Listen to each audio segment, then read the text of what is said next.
Hello, everybody. I'm Juan Brea, and I'm co-founder and advisor at Brea and Co. And today we're going to talk about data security essentials and core security measures. With me, I have a panel of esteemed professionals in the data security space, actually in AI and data security space. I have Moinel Haig. He is a seasoned technology and data leader with extensive experience in multiple high-profile roles across various industries. He's currently serving as head of enterprise data analytics and AI at IFF.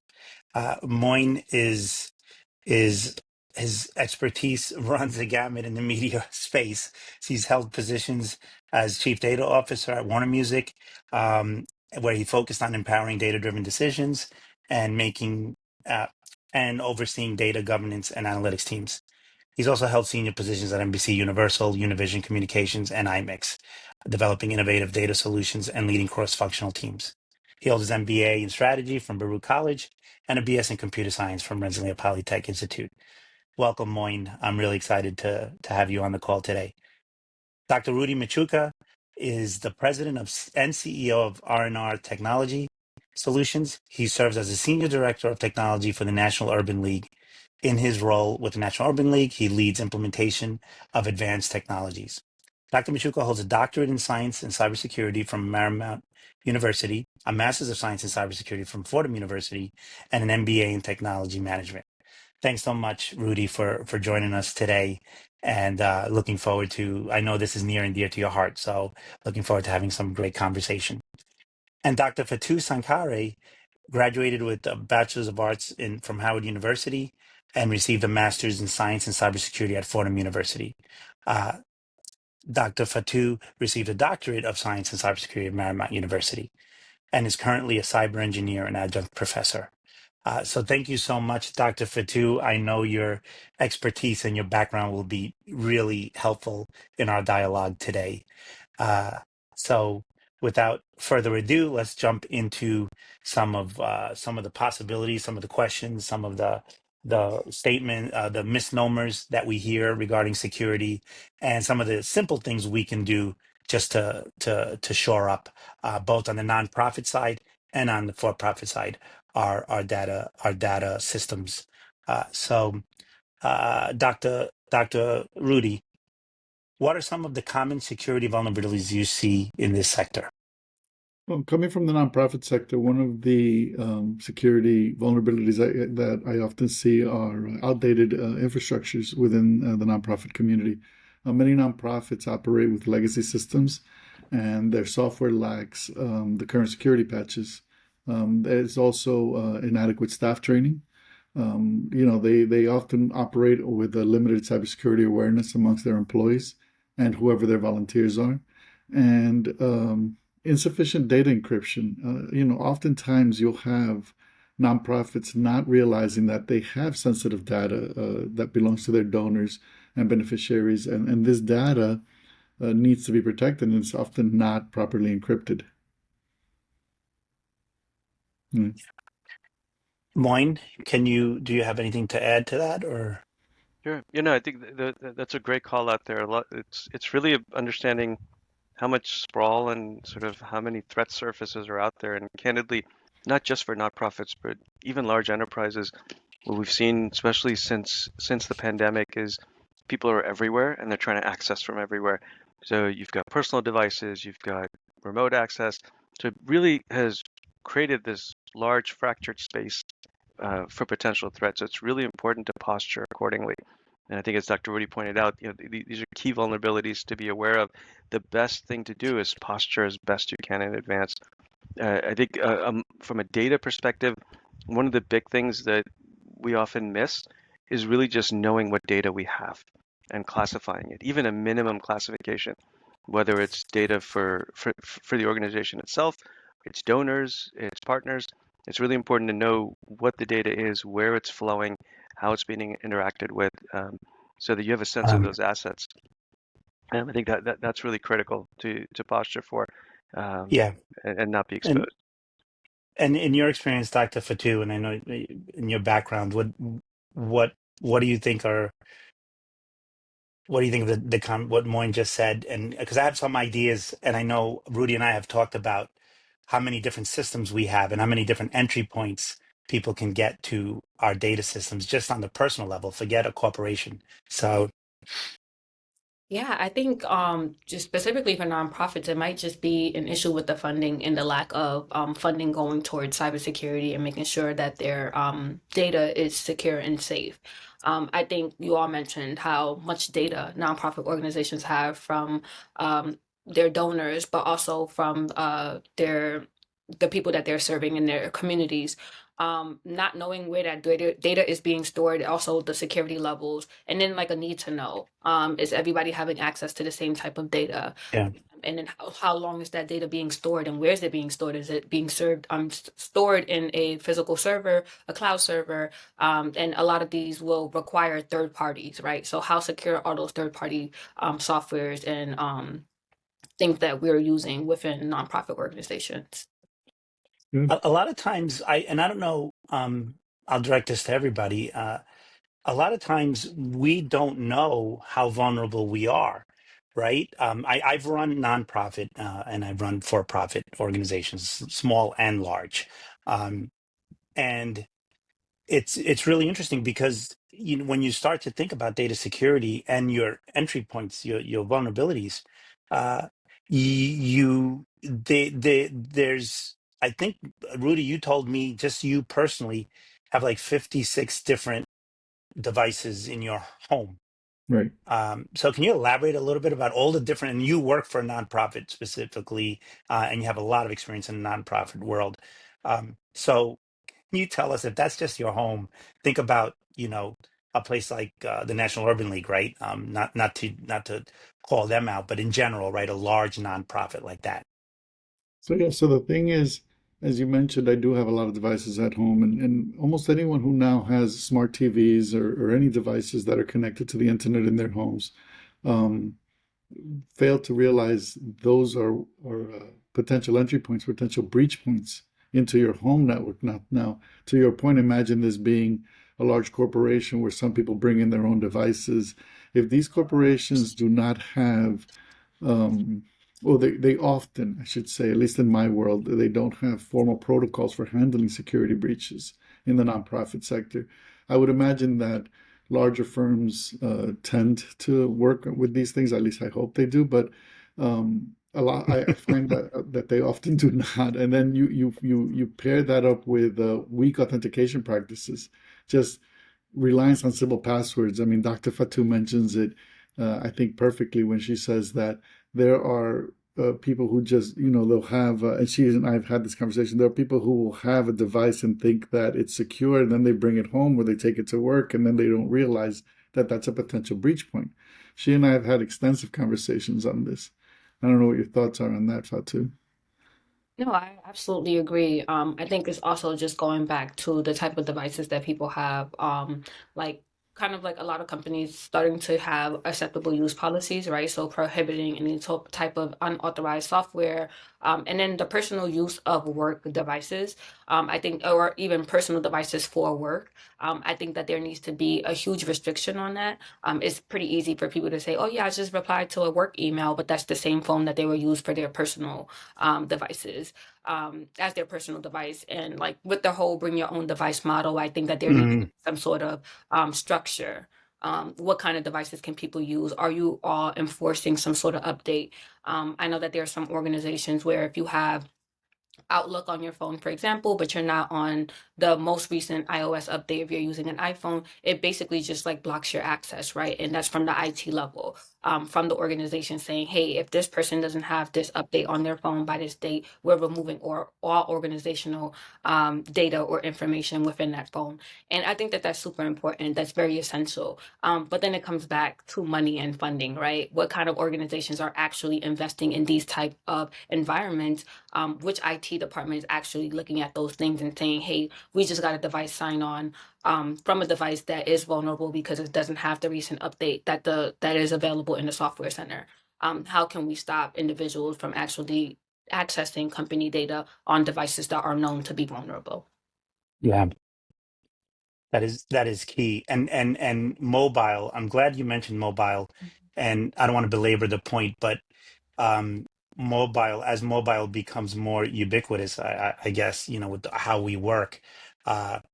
I remember I didn't want to carry two phones when I was CEO of a law firm at one point, and we were very particular about data and who could use what data could be used on what computer. And we bought computers for all the lawyers and the staff, and they also had phones.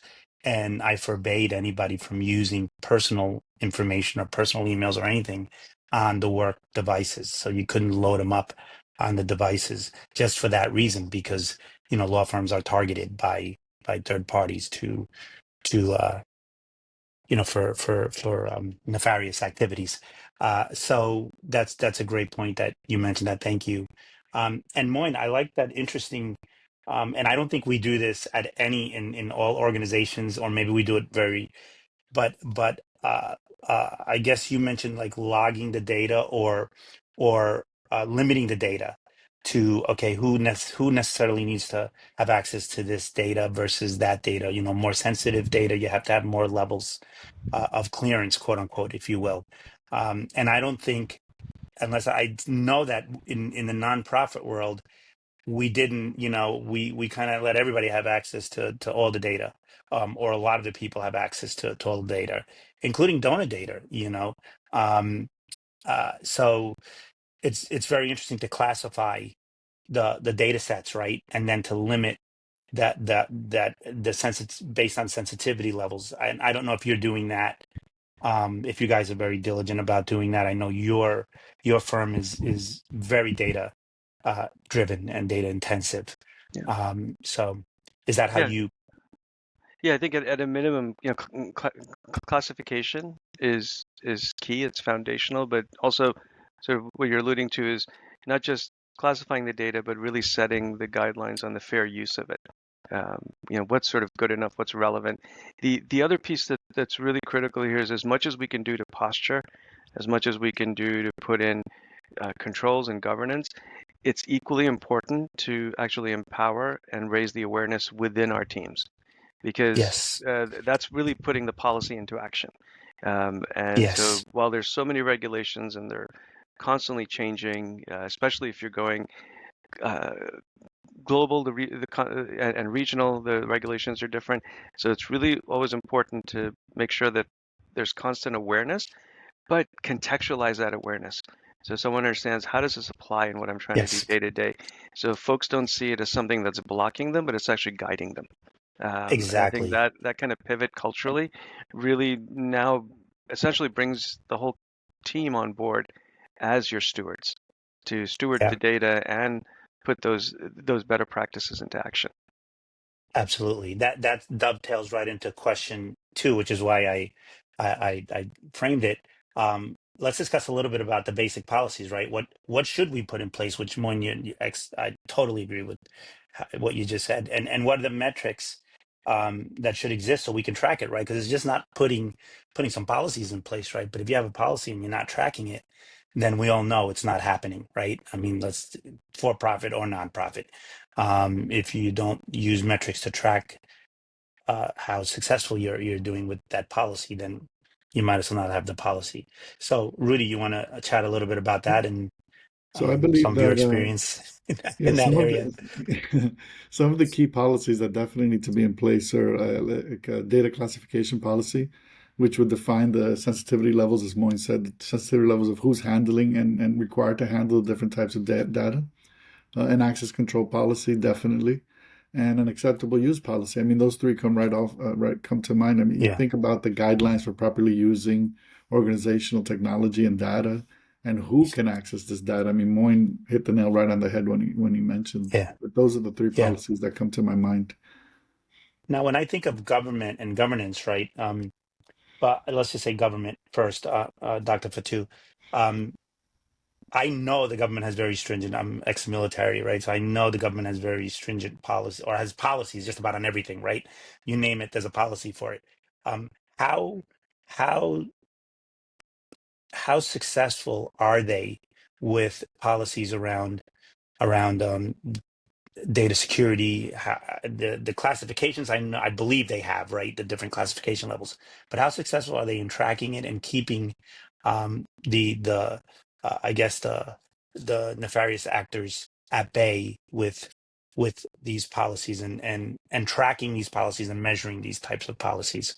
Yeah, so I can't speak on how successful they are, but I can say just based on all of the policies that have been coming out in the recent years, even with the formation of CISA, the Cybersecurity Infrastructure Mm. Security Agency, I think that that's something that our government is looking into, right? Taking their cybersecurity up into onto the next level, understanding that there are other ways for people to gain access to actual government information. So policies has to be that first step, right? And within policies, obviously including training, but just thinking about how much information that could be at risk, right? Whether we're looking at like low level information or very high level information and how that information is being shared. So I think so far, just based off just looking at the things that are happening, we can say that they have been pretty successful with even enforcing those things, in not just in government but also in other areas, right? So we have things like the HIPAA rule where you have to secure electronic HIPAA data, where before it was Yeah. just the physical, but adding on to that electronic piece. But then also looking at it from like the education sector, when you're thinking about things like FERPA, not sharing information regarding another person or education, even if you're their parent. But if the student signs and said, I don't want you sharing information about this person, that is that person's right. So I think when we're looking at it from just not just government, but also looking at the different sectors that they're also targeting to ensure that everybody collectively is getting some sort of protection as it relates to their data. Yeah, no, that's great. And yeah, I knew you couldn't speak to how successful it is. I am honestly, in terms of the government, I'm usually in awe that not more types of breaches happen with the extensive, right, the amount of people that work for the government at different levels and different states and different organizations, right? So I'm always surprised that they have to be doing something right because we still have, our electricity and our water and so but I'm pretty sure it could still be buttoned up a little bit more stringent or stricter, I should say. And our last question, because everybody's talking about AI, right? And how to use AI and what do we do with AI? And um, so one of the things, and we'll wrap it up with this, right? What are some of the high level parameters that should exist as we're thinking about using AI? Because it's not a question of are we going to use it, right? We're all using it, whether we admit it or not, right? So we're all using AI. What are some parameters that you think should exist as we start to explore the many benefits and and negatives, I guess, of AI?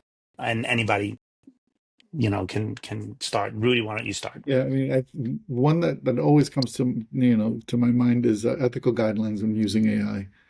I've researched this extensively, and it's a matter of setting up a framework to identify and mitigate the potential biases that exist in AI. There should be transparency in how AI is designed to make decisions, and just that there definitely needs to be human oversight over AI decisions affecting the stakeholders. So for my thing is number one is ethical guidelines in how to use AI. Great. Moin? Agree. Oh, Sorry. Oh, no, sorry. Dr. Fatu, go Go ahead. ahead. Dr. Go ahead, Fatu, Mike. go ahead. I would definitely agree. I will add on trainings to, and I keep enforcing trainings because I think people are the problem in technology, to be honest. A lot of the problems that we have within cybersecurity and the reason why we all have jobs is because people are just not being as careful as they should be. Feeding information to AI that it should not have. I think that that's like one of the biggest things. So maybe an organization name, if you're using AI to maybe edit a document or edit a policy, you don't want to affiliate your organization's name and feed it into that actual AI tool that you're utilizing. And then same with like utilizing names. I see a lot of people like editing things and then they just like name drop, put the organization, put sensitive information into them. They're like, oh, it's not that serious. But we also don't know where that data is going, or how it's being used to better feed AI to do a better job. Because we can Mhm. see from ChatGPT's inception in like 2021 to now, the things that you're able to do is just out of this world, right? Where before you're just hey, edit this email, and now it's like talking to you like a human being, right? And it's able to give you feedback in real time.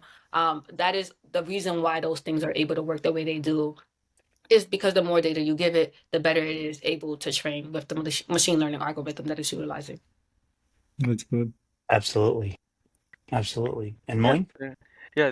I totally agree with these points. These are critical. I think to expand on the training piece, it's also just common practices of how you're using your data, because these technologies will keep changing, right? But always see them as the how, and how do we use this to do what we're trying to do? Never lose sight of what you're trying to accomplish. I think one of the just good practices is the term we use is it's a common term, data minimization. Don't share more than you need to. Really be aware of that, right? Because like Dr. Fatu said, a lot of these engines feed on that. So we actually empower them the more we give them. And it's really important to think about what's really relevant to share and what am I really trying to get to. So that's kind of a key approach there. And just be aware. I think Dr. Rudy touched on this, is keep the human in the loop in these processes. At the end of the day, a lot of these tools are very appropriately named. They're a co-pilot. Although that's changing now with autonomous agents and agentic frameworks, which we could have a whole separate conversation on. But Yeah. these Yes. are your co-pilots. They're humans in the loop, and there are a lot of old school practices that still make sense. Cite where you got it from. Even, one of the good practices is to teach the teams to actually have those citations. Where did I get this response from? Have that audit, that tracking, because it's just good, clean habits to have. There you go. Yeah. That's great. Thank you. Thank you so much. Thanks so much to well, I hear another webinar in the works, so I'll chat with Moin and Elizabeth, our co-founders, and because that sounds really exciting. I get very pumped when we talk about technology. So thank you to our esteemed panel, Dr. Fatu, Dr. Rudy, Moin. Thanks so much for your time. And I hope to have you again at another webinar. And stay tuned, everybody, for our next webinar on data privacy and compliance. That's always a biggie for us in both nonprofit and for-profit space, right? Because it's very near and dear to our hearts. So thanks again. Have a wonderful weekend. And I look forward to chatting with the panel in the near future. All right. Have a Take care, great day. everyone. Thank you. Bye-bye. Thank you.